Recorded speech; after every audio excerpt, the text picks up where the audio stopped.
जय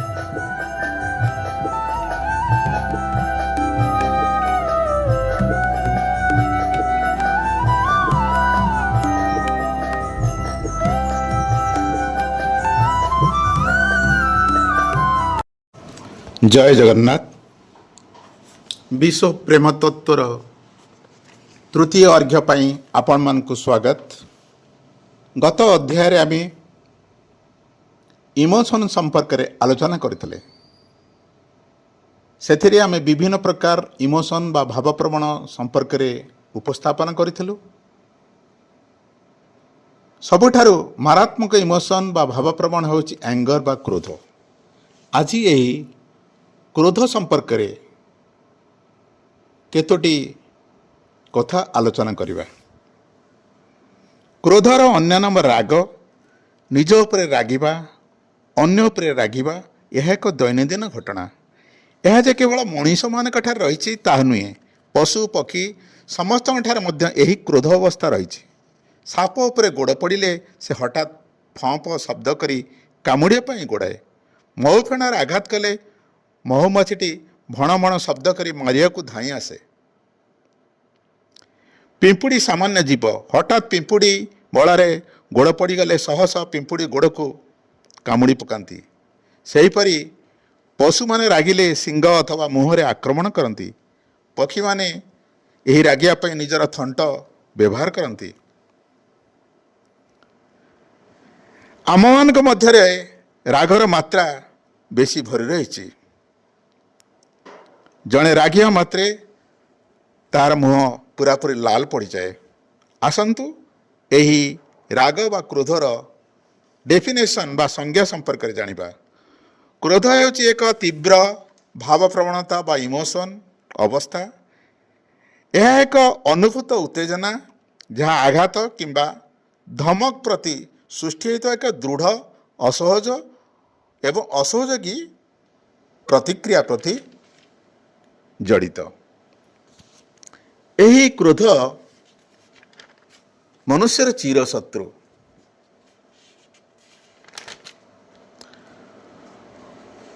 क्रोध अनुभव करुथिया व्यक्ति प्रायतः शारीरिक प्रभाव अनुभव करिथाए, जेपरिक हृदस्पंदन वृद्धि, रक्तचाप वृद्धि एवं चाप हार्मोन एड्रेनालाइन एवं नोराड्रेनालाइन स्तर वृद्धि पाई थाए।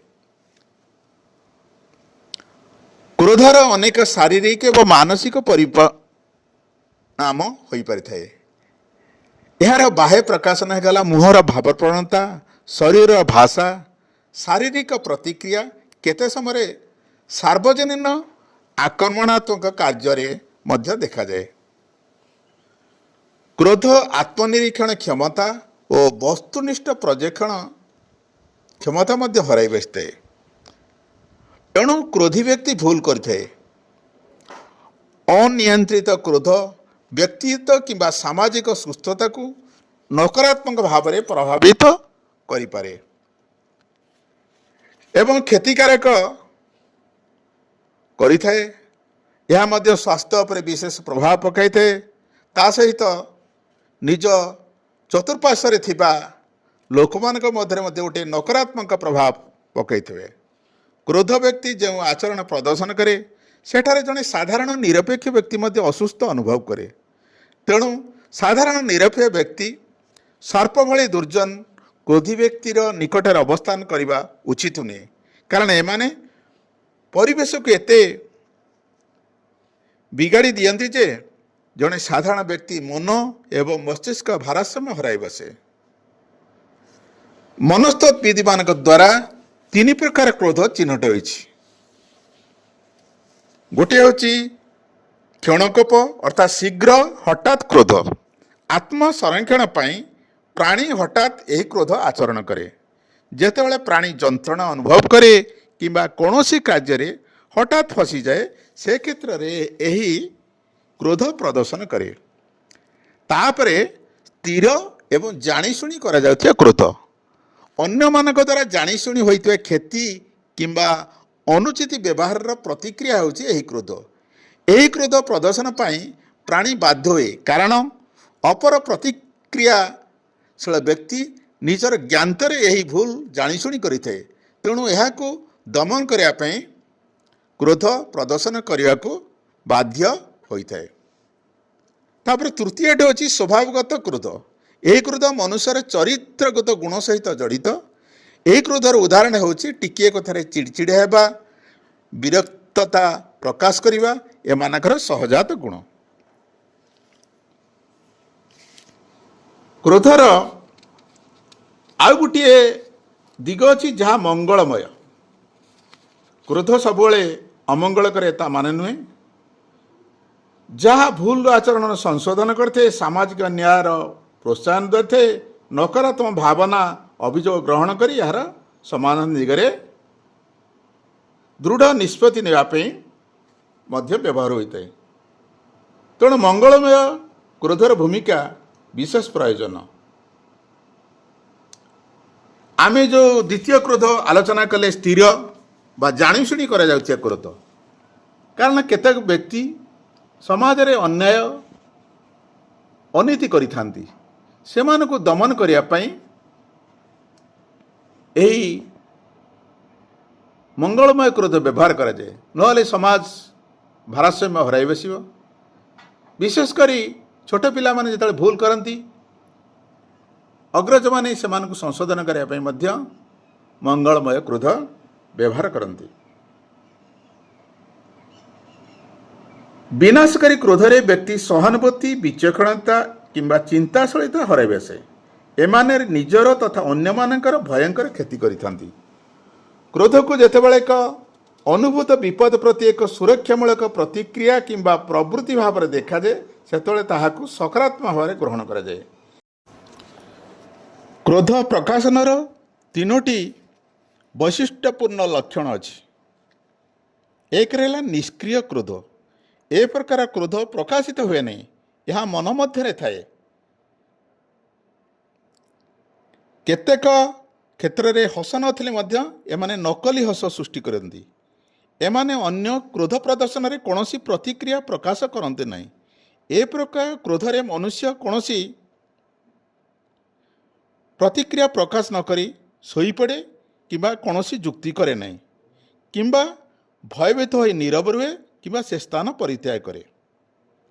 ଏମାନେ ବିଫଳତା ପାଇଁ ବାଧ୍ୟ ହୋଇ ନୀରବ ରୁହନ୍ତି। କାରଣ ଯିଏ ପ୍ରତିକ୍ରିୟା ପ୍ରଦର୍ଶନ କରୁଥାଏ ତାଙ୍କ ପ୍ରତି ଏମାନେ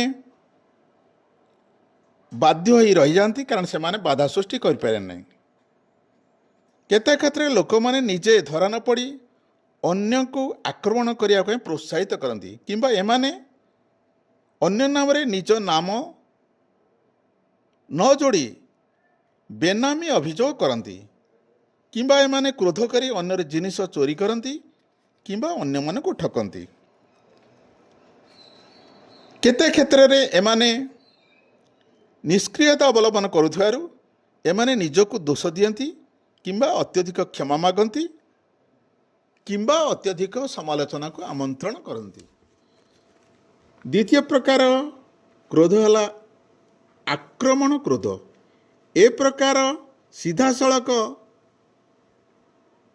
କ୍ଷତି ପହଞ୍ଚାଉଥିବା କ୍ରୋଧ ସମାଜର ତଥା ନିଜର ଅନେକ କ୍ଷତି କରିଥାଏ। ଏହାଦ୍ୱାରା ଅନ୍ୟକୁ ଧମକ ଦିଆଯାଏ, ଅପମାନ କରାଯାଏ, ନିର୍ଯାତନା ଦିଆଯାଏ, ଠେଲାପେଲା କରାଯାଏ କିମ୍ବା ଜଣକୁ ତଳକୁ ପେଲି ଦିଆଯାଏ। ନିଜର କ୍ଷମତା ବ୍ୟବହାର କରି ଅନ୍ୟକୁ ଦମନ କରାଯାଏ, ଚିତ୍କାର କରାଯାଏ, କାହାକୁ ରାସ୍ତାରେ ଘୋଡ଼ାଇ ଦିଆଯାଏ, ଲୋକମାନଙ୍କ ଦୁର୍ବଳତା ସହିତ ଖେଳ ଖେଳାଯାଏ, ଜିନିଷ ନଷ୍ଟ କରାଯାଏ, ଭଙ୍ଗାରୁଜା କରାଯାଏ, ପଶୁପକ୍ଷୀମାନଙ୍କର କ୍ଷତି କରାଯାଏ, ଶିଶୁମାନଙ୍କୁ ନିର୍ଯାତନା ଦିଆଯାଏ, ସମ୍ପର୍କ ନଷ୍ଟ କରାଯାଏ, ବେପରୁଆ ଗାଡ଼ି ଚାଳନା କରାଯାଏ, ପଦାର୍ଥର ଅପବ୍ୟବହାର କରି ନଷ୍ଟ କରାଯାଏ, ଅବିଶ୍ୱାସ କରାଯାଏ, ଶୁଣି ନ ଶୁଣିବା ଭଳି ଏହି ବ୍ୟକ୍ତିମାନେ ରୁହନ୍ତି। ଲୋକଙ୍କ କଥାରେ ଏମାନେ କଥା କୁହନ୍ତି। ସମସ୍ୟା ସମାଧାନ ପାଇଁ ଏମାନେ ମଧ୍ୟ ବେଳେବେଳେ ଖୋସାମତିଆ ପାଇଁ ଆବଶ୍ୟକ ଉପାୟମାନ ଖୋଜନ୍ତି, କିମ୍ବା ଏମାନେ ଯୌନ ନିର୍ଯାତନା ଦିଅନ୍ତି କିମ୍ବା ବଳାତ୍କାର କରନ୍ତି।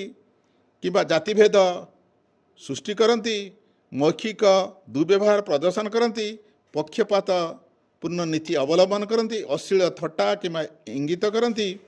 ଏମାନେ ଆତ୍ମବିଶ୍ୱାସ ଭାଙ୍ଗି ଦିଅନ୍ତି, ଖରାପ ଭାଷା ବ୍ୟବହାର କରନ୍ତି, ଲୋକଙ୍କର ଭାବନାକୁ ଅଣଦେଖା କରନ୍ତି, ଜାଣିଶୁଣି ଅନ୍ୟକୁ ସେ ଦୋଷ ଦିଅନ୍ତି, କୌଣସି ଟିକିଏ ଭୁଲ ପାଇଁ ଲୋକମାନଙ୍କୁ ଦଣ୍ଡ ଦିଅନ୍ତି, ଅନ୍ୟମାନଙ୍କୁ ହିଂସା କରନ୍ତି, ବିପଦପୂର୍ଣ୍ଣ ଆଚରଣ କରିଥାନ୍ତି, ଦ୍ରୁତ ଭାବରେ କଥା କହିଥାନ୍ତି କିମ୍ବା ଦ୍ରୁତ ଭାବରେ ଚାଲିଯାଆନ୍ତି, ବେପରୁଆ ଖର୍ଚ୍ଚ କରିଥାନ୍ତି।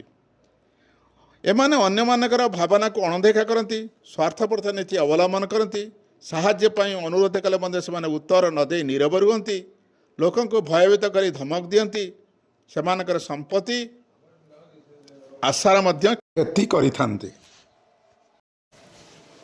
ଏହାପରେ ଆମେ ଆଲୋଚନା କରିବା ଦୃଢ଼ କ୍ରୋଧ ଉପରେ। ଶୃଙ୍ଖଳାଗତ କ୍ଷେତ୍ରରେ ଏ ପ୍ରକାର କ୍ରୋଧ ଆଚରଣ କରାଯାଏ। ଜଣେ ବ୍ୟକ୍ତି ଭୁଲ କଲେ ଯାହା ନିଜର କିମ୍ବା ସମାଜର କ୍ଷତି ହୁଏ, ତାର ପ୍ରତିରୋଧ ପାଇଁ ବିଜ୍ଞ ବ୍ୟକ୍ତିମାନେ ଦୃଢ଼ କ୍ରୋଧ ଆଚରଣ କରିବାକୁ ବାଧ୍ୟ ହୁଅନ୍ତି। କ୍ରୋଧ ଆଚରଣ କରୁଥିବା ବା ଭୁଲ କରିଥିବା ବ୍ୟକ୍ତିକୁ ସୁଧାରିବା ପାଇଁ ଅସ୍ଥାୟୀ ଦଣ୍ଡ ବିଧାନ କରାଯାଏ। ଏହା ମଧ୍ୟ ଏକ ପ୍ରକାର ଅନୁଶାସନ କୁହାଯାଏ। ଏହି ଦୃଢ଼ କ୍ରୋଧ ହେଉଛି ମଙ୍ଗଳମୟ କ୍ରୋଧ, କାରଣ ଏପରି ଆଚରଣ ନହେଲେ ସମାଜରେ ବିଶୃଙ୍ଖଳିତ ସୃଷ୍ଟି ହେବ। ବିଶେଷ କରି ଛୋଟ ପିଲାମାନଙ୍କର ଭଲ ପାଇଁ ଏ ପ୍ରକାର କ୍ରୋଧ ଆଚରଣ କରାଯାଏ। ବିଶେଷ କରି ନ୍ୟାୟ କ୍ଷେତ୍ରରେ ମଧ୍ୟ ଠିକ୍ କରିବା ପାଇଁ ଏହି କ୍ରୋଧ ବ୍ୟବହାର କରାଯାଏ। ଏହି ହେଲା ଆମର ବିଭିନ୍ନ ପ୍ରକାର କ୍ରୋଧ। ତାପରେ ଆମେ ଆଗାମୀ ବର୍ଗରେ କ୍ରୋଧର ଅନ୍ୟ ଦିଗ ଉପରେ ଆଲୋଚନା କରିବା। ଆଜି ପାଇଁ ଏତିକି। ଜୟ ଜଗନ୍ନାଥ।